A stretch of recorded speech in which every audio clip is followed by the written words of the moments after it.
So doing the forestry program, I had an expectation coming in of how that was going to be.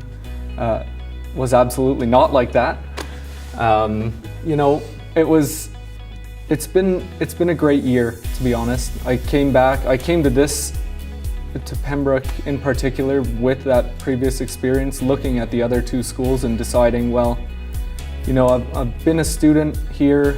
I really want to stick with Algonquin College because they've really done me right. I met my wife here in the forestry program, and you know what? Everything's gone right here. I love Pembroke. Pembroke's a beautiful spot, great people around, and you know what? Even if it would have been easier to go to those other schools, I decided this was the place to go.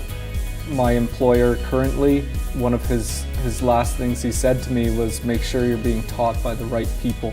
I took the first week or so and you know, felt it out to see what these guys were going to be like, and they hit it bang on. I don't know that you would get that from the other schools, to be quite honest. I think we've learned so much here, almost more than I expected in some ways, and it's good to see that they're putting that forward for the students who are going to come out to Algonquin College here.